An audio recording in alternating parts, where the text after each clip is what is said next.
Perkenalkan, nama saya Bagas Ahmadani dengan NIM 707012400055 dari jurusan D4 Sistem Informasi Kota Cerdas, kelas D4 SIKC Gabungan 2.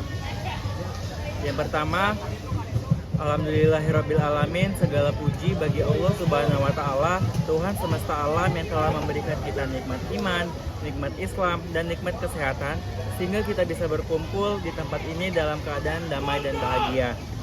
Salawat serta salam semoga senantiasa tercurah kepada junjungan kita baginda Nabi besar Muhammad SAW, sang pembawa risalah kebenaran, risalah sang teladan umat beserta keluarga, sahabat, dan seluruh umat beliau hingga akhir zaman.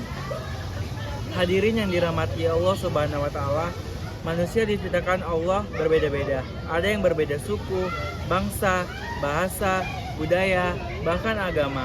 Perbedaan ini bukanlah alasan terpecah belah, melainkan tanda kebesaran Allah Subhanahu wa Ta'ala.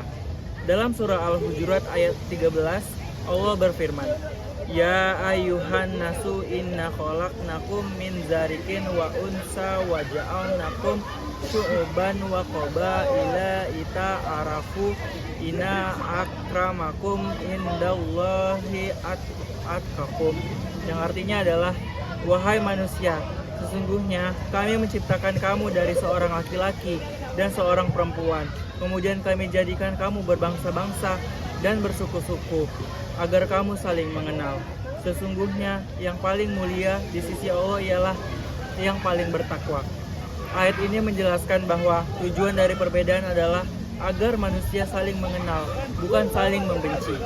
Maka toleransi menjadi fondasi penting dalam kehidupan bersama.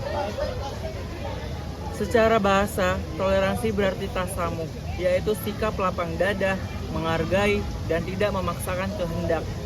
Dalam Islam, toleransi bukan sekedar sopan santun, tetapi merupakan wujud nyata dari akhlak mulia dan cinta damai. Islam mengajarkan kita untuk menyampaikan kebenaran dengan hikmah, bukan dengan paksaan. Hal ini ditegaskan dalam surah An-Nahl ayat 125. Ud'u ila sabili rabbika bil hikmati wal mau'idhatil hasanah. Yang artinya adalah, serulah ke jalan Tuhanmu dengan hikmah dan pelajaran yang baik. Dari ayat ini kita belajar bahwa dakwah pun harus dilakukan dengan cara yang lembut dan penuh toleransi. Allah Subhanahu wa Ta'ala berfirman dalam surah Al-Kafirun ayat 6, Lakum dinukum waliyadin, yang artinya adalah untukmu agamamu dan untukku agamaku. Dan dalam surah Al-Baqarah ayat 256, La ikraha fid din qad tabayyana rusdu minal ghai, yang artinya adalah tidak ada paksaan dalam memeluk agama. Sesungguhnya telah jelas jalan yang benar daripada jalan yang sesat. Dua ayat ini menegaskan bahwa Islam menjunjung tinggi kebebasan beragama. Setiap orang bebas menentukan keyakinannya, dan tugas kita hanyalah menyampaikan kebenaran, bukan memaksakan.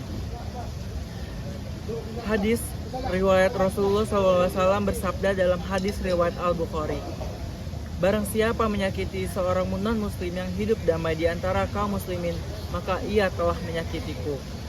Hadis ini menunjukkan betapa Islam sangat menghargai hak-hak orang yang berbeda agama selama mereka hidup damai.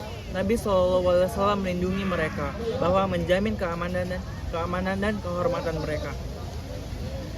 Contoh nyata dari kehidupan Rasulullah SAW adalah yang pertama, Piagam Madinah. Ketika Rasulullah hijrah ke Madinah, beliau membangun masyarakat baru yang terdiri dari berbagai suku dan agama. Untuk menjaga perdamaian, beliau membuat Piagam Madinah yang berisi perjanjian bahwa semua warga Madinah, baik muslim maupun non-muslim, memiliki hak dan kewajiban yang sama. Yang kedua adalah sikap terhadap tamu Nasrani dari Najran. Pernah suatu ketika datang rombongan Nasrani dari Najran ke Madinah untuk berdialog dengan Nabi. Ketika waktu ibadah mereka tiba, Rasulullah memperbolehkan mereka melaksanakan ibadah di dalam Masjid Nabawi. Masya Allah. Yang ketiga adalah sikap terhadap tetangga Yahudi. Rasulullah memiliki tetangga Yahudi yang sering berbuat kasar, bahkan pernah membuang sampah di depan rumah beliau. Namun ketika orang Yahudi itu sakit, Rasulullah justru menjemputnya dengan penuh kasih. Subhanallah. Mari kita amalkan nilai-nilai toleransi dalam setiap aspek kehidupan kita. di rumah, di kampus, di tempat kerja, dan di lingkungan sosial kita. Semoga Allah Subhanahu wa Ta'ala menjadikan kita umat yang mampu menebarkan kerukunan, menjaga kerukunan, menebarkan kasih sayang, dan menjadi rahmat bagi seluruh alam. Amin ya Rahman, amin ya Rabbal Alamin. Sekian dakwah singkat dari saya. Wassalamualaikum warahmatullahi wabarakatuh.